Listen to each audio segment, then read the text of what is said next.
¿Por qué Japón se aisló del mundo durante 200 años? La historia del aislamiento de Japón, conocido como Sakoku, es uno de los episodios más fascinantes de la historia del país. Este periodo, que abarcó más de 2 siglos, desde 1639 hasta 1853, estuvo marcado por una estricta política de cierre al mundo exterior. Pero, ¿cuáles fueron las razones y las consecuencias de esta decisión? Contexto histórico.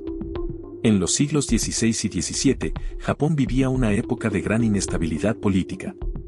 El país estaba dividido en feudos gobernados por daimi, mientras los unes intentaban consolidar el poder central. Durante este tiempo, los comerciantes y misioneros europeos, especialmente portugueses, holandeses y españoles, llegaron a Japón. Con ellos trajeron productos exóticos, armas de fuego y el cristianismo. El cristianismo tuvo un impacto significativo, pero también generó tensiones. Muchos daimi adoptaron esta fe, pero los unes Tokugawa vieron en ella una amenaza al orden tradicional y a su autoridad. Temían que los cristianos japoneses pudieran ser leales al Papa o a potencias extranjeras, lo que podría desestabilizar el país. Además, la creciente influencia de los comerciantes extranjeros y sus armas también representaban un peligro para el equilibrio de poder interno. El decreto de aislamiento. En 1639, el Shun Tokugawa Iemitsu implementó el Sakoku, que prohibía la entrada de extranjeros y restringía severamente los viajes al extranjero de los japoneses. Las políticas incluían prohibición del cristianismo. Los misioneros fueron expulsados y los cristianos japoneses enfrentaron persecución. Cierre de puertos. Solo el puerto de Nagasaki se mantuvo abierto para el comercio limitado con los holandeses, chinos y coreanos. Los portugueses fueron expulsados. Aislamiento cultural.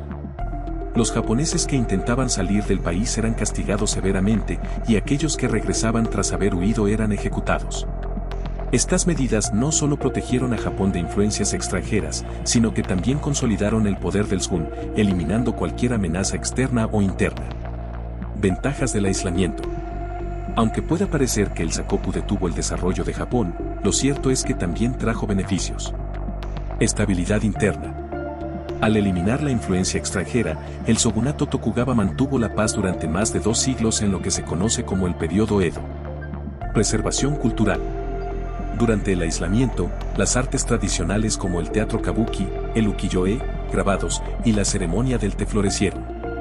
Desarrollo económico. Japón se enfocó en desarrollar su economía interna, con avances en agricultura, comercio interno y la creación de una sociedad próspera. El fin del aislamiento. La llegada de los barcos negros. El Sakoku llegó a su fin en 1853, cuando el comodoro Matthew Perry, de la Marina de los Estados Unidos, llegó con una flota de barcos armados, conocidos como los barcos negros. Perry exigía que Japón abriera sus puertos al comercio internacional. Ante la amenaza militar y el avance de las potencias occidentales en Asia, el shogunato no tuvo más remedio que firmar tratados que pusieron fin al aislamiento. Consecuencias del aislamiento y su apertura. La apertura de Japón al mundo marcó el inicio de una transformación radical. En solo unas décadas, Japón pasó de ser un país feudal a convertirse en una potencia industrializada durante la época Meiji. Sin embargo, el Sakoku dejó un legado profundo. Identidad cultural fuerte. A pesar de la modernización, Japón conservó muchas de sus tradiciones. Una lección sobre adaptación. El aislamiento permitió a Japón preservar su estabilidad, pero también demostró la importancia de adaptarse al cambio cuando enfrentó la amenaza de las potencias extranjeras. El Sakoku no fue solo un periodo de cierre, sino también una etapa en la que Japón pudo definirse como nación. Este capítulo de su historia nos recuerda la compleja interacción entre la preservación de la identidad y la necesidad de abrirse al mundo. La historia de Japón durante su aislamiento es un ejemplo fascinante de cómo una nación puede equilibrar la tradición y el cambio. Si te ha interesado este tema, no olvides explorar más sobre la historia y las curiosidades de diferentes culturas con nosotros en Historias y Curiosidades. Aquí nos dedicamos a desentrañar los misterios y detalles que hicieron del pasado algo tan intrigante. Dale like, comparte y suscríbete para no perderte más contenido como este. Tu apoyo nos ayuda a seguir creando historias únicas.